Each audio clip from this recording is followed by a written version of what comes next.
Nora, uma das perguntas que eles fizeram é em relação aos pagamentos de taxas. Né? Você disse que as universidades francesas são todas gratuitas, mas mesmo assim tem uma taxa que você paga, não é isso? As formações não são completamente gratuitas, existe uma taxa para essa formação que eu mostrei durante a apresentação. Então, para as lições, a formação de lições, esse custo para um ano de formação, essa taxa de inscrição, ela é de 2.770 euros por ano. E para o master é de 3.770 euros. O doutorado é de 380 euros por ano. Então, essas são as tarifas para os estudantes brasileiros, estudantes que, na verdade, todos os estudantes que não têm nacionalidade da União Europeia. Mas existe a possibilidade de conseguir uma exoneração parcial desse custo de formação através da bolsa Bienvenue en France, da Embaixada da França, ou própria exoneração parcial que a instituição oferece. Aí, conseguindo essa exoneração parcial, o custo fica para um ano de licença, fica 170 euros por ano, e para master fica de 243 euros por ano.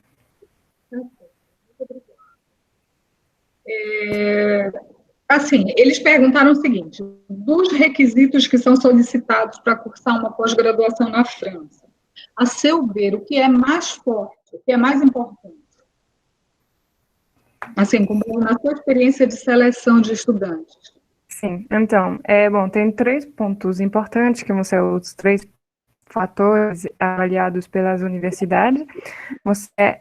As notas desenvolvidas durante a graduação, o nível de francês ou de inglês, caso o candidato para a formação ministrada é inglês, mas na maioria dos casos é o francês, então tem que ter conseguido o nível mínimo pedido para aquela formação. Esse nível ele varia entre B2, C1, C2, dependendo do tipo de formação. E o outro ponto C2 entre de B1 até C1. Geralmente é B2.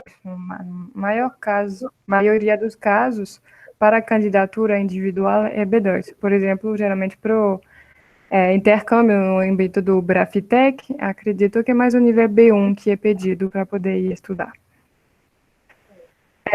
E o último ponto importante é o projeto de estudos, projeto de mobilidade, a não ser confundido com o projeto de estudos que aqui no Brasil pede para o mestrado, não vai ser um pré-projeto de pesquisa. É o projeto de mobilidade em si. Por que você está querendo ir estudar nessa instituição, nessa formação? O que isso vai te dar como oportunidade? Por que isso é bom para você? Então, poder mostrar que o estudante tem um projeto profissional pensado e organizado. Isso também é um diferencial. Saber justificar as suas escolhas.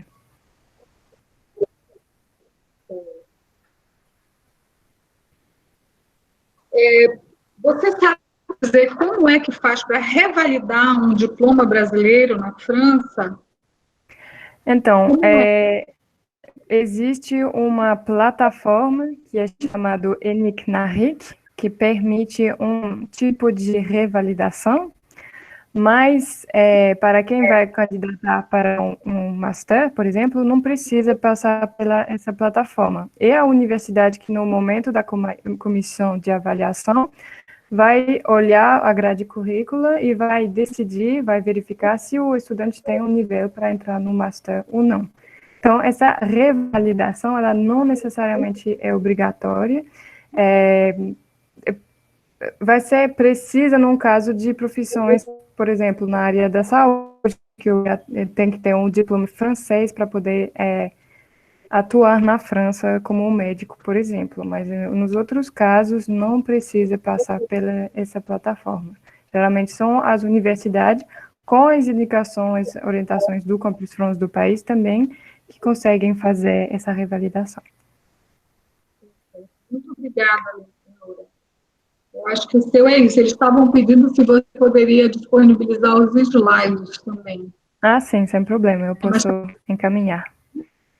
muito obrigada. Anne, eles estavam perguntando de ti, Anne, se tu tiveste dificuldades na adaptação, se no começo você se desenrolou bem no idioma, né? Porque, em geral, quando a gente vai para um outro país, embora a gente saiba falar a língua até, a gente fica um pouquinho ainda com... pensa tão rápido na língua para responder, né? E como é que foi Sim, sim. esse momento de estar na sala de aula, né? Com a conversação em geral, assim, como é que foi? Sim, na verdade, essa é uma boa pergunta, porque quando eu saí eu morei na França 2 anos e meio, né? Então, contando desde o início dos meus estudos, mas em 2017 eu passei 3 meses na França, mas para aprender a língua, né? Eu tomei essa decisão. Então, quando eu saí, na verdade, do Brasil, a primeira vez para ir para a França, eu tinha o quarto, até o quarto nível, né? E aí fui, né? Eu tenho uma amiga que a senhora conhece, na verdade, que é uma excelente professora de francês, né? Então, tudo que eu sei falar de francês hoje eu devo a ela, né? Sobretudo a fonética da língua francesa, ela me ajudou muito.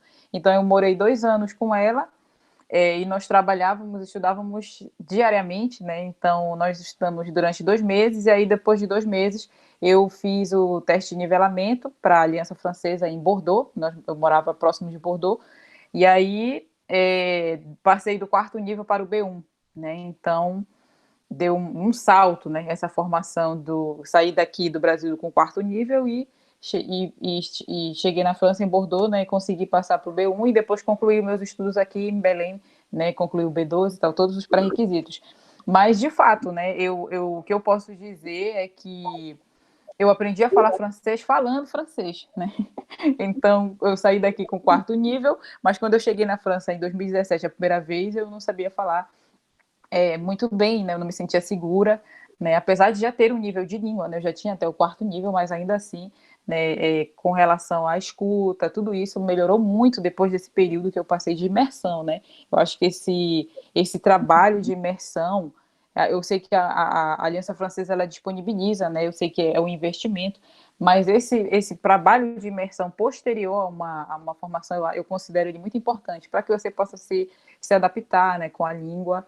E aí, é claro, né, depois que eu voltei da França, que eu passei esses 3 meses, melhorou muito meu francês, deu um salto, assim, considerável, né, com relação à escuta, à fala, à escrita, né, eu comecei, na verdade, a língua pelo processo inverso, eu comecei lendo francês, né, por conta da minha base teórica da tese. Então, meu contato com o francês começou pelo texto escrito, né, então, eu conseguia escrever bem em francês quando eu fiz a minha prova de nivelamento. A primeira vez que eu comecei a estudar francês foi em 2012. Parei meu curso, voltei em 2017. Então, eu fiz uma prova de nivelamento na Aliança Francesa. Mas eu escrevia já bem em francês, mas não falava, né? Então, eu não tinha como passar para o B1, que era o que eu queria. E aí a minha professora falou, não, você vai ter que ficar no quarto nível, porque com relação à fala, ainda tem muita coisa para melhorar, né? Então, eu acho que é muito importante se você tiver essa oportunidade de fazer imersão, né, fazer aulas particulares, né, com professores também. A Aliança Francesa também, ela tem um grande suporte, né, de aulas de conversação. A aula de conversação ela é muito importante. E ter confiança, né, em você. Eu lembro que mesmo com esse nível de francês, que já tinha dado um salto, quando eu voltei, ainda assim, eu ainda fazia aulas, né, com o meu professor de francês, e quando eu decidi, de fato, né, eu fui morar na França direto em 2018, ainda assim, já com bom nível de francês, né, eu me lembro que eu falava com ele, eu falava, eu acho que ninguém vai entender o que eu vou falar, eu acho que eu vou ficar por aqui mesmo, eu acho que não vai dar muito certo isso, e ele não, tem que ter confiança, né, faça a sua parte. Eles são, de fato, um povo solidário com relação a isso, né, se eles veem que você, de fato, está fazendo esforço para falar a língua, mesmo que você cometa desvios aí de conjugação, mas que eles percebam que você, de fato, está se esforçando para falar a língua, eles serão muito generosos e vão ajudar você. Então, assim, é importante que a gente ressalte que houve um investimento, né, seu, de Sim. tempo, a dedicação para alcançar essa proficiência necessária, né? Você teve dificuldade para revalidar o seu diploma, Anne? Professora, na verdade, esse processo de revalidação ainda não ocorreu porque eu defendo a minha tese agora, final de fevereiro, né? Então, mas assim, com a cotutela, essa também é uma vantagem da cotutela, né? Não, eles falam do seu diploma de graduação ou de mestrado. Ah, sim, né? sim. Não foi necessário. Na verdade, a única coisa que se pede é que você faça a tradução juramentada desses documentos, né? Então, normalmente você precisa fazer a tradução juramentada de toda a sua documentação acadêmica, licenciatura, mestrado, no caso, né, que eu já tinha, e que você também tenha, no meu caso, né, foi uma exigência que apareceu no início de 2018, ela não existia antes, de você fazer a tradução juramentada dessa documentação e que ela fosse também carimbada pelo cônsul, né? Aqui, no caso, que eu levasse no consulado e ela fosse carimbada, né, validada pelo consulado da França aqui no Brasil. E aí eu fiz esse procedimento, mas não necessita desse processo de revalidação, não, só a tradução juramentada, pelo menos no meu caso, né? Tá certo, então tá. Gente, muito obrigada, foi super valiosa a contribuição de vocês. Agradeço imensamente em nome da Administração Superior da Universidade Federal do Pará, pelo tempo dispensado, né, pela atenção em relação a esse trabalho. Muito obrigada, uma boa tarde. Continuem se cuidando, né, permaneçamos em saúde, tá bom? Muito obrigada. Muito obrigada, professora. Até um outro momento.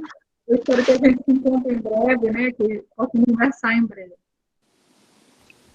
Muito obrigada pelo convite. Fico à disposição para qualquer coisa. Certo. O que eu disse é que a gente realmente aqui no norte do Brasil, a gente tem um carinho imenso pela França, né? A presença francesa é muito forte aqui. A gente tem um centro, tem um prédio no centro da cidade de Belém, e ele remonta esse tempo, né, em que a França estava muito pertinho. E o intercâmbio entre o Pará e a França era muito grande. E no Centro de Internacionalização, nós temos um espaço que é a Maison de la Francophonie. Então, vocês estão convidados, né, assim que a gente sair desse momento tão difícil pelo qual o mundo passa, a virem aqui. Eu estive conversando com o professor Júlio, da Agência Universitaire de la Francophonie, e falei desse espaço, né, e do desejo que a gente tem de vê-lo realmente ativo. Antes da minha, nós chegamos a ter um leitor de francês aqui na universidade, e ele começou vários cursos de língua, né, deu 4 níveis de língua aqui, mas infelizmente com a pandemia o programa foi descontinuado no Brasil, mas a gente espera que isso volte logo assim que as coisas melhorarem. Então, uma boa tarde a todos, muito obrigada, Ednei, obrigada, Daniel, pelo suporte, e até breve. Muito obrigada, gente, por beijo, tudo. Na defesa, tá? Estamos torcendo aqui. Um beijo, professora. Obrigada. Obrigada. Nossos amigos daí da Paris 8. Tchau. Pode deixar. Tchau, beijo. Obrigado, professora. Obrigada, Ednei, por tudo. Imagina, estamos sempre disponíveis aqui na Prointer. Obrigado, professora Anne, professora Inora, muito obrigado.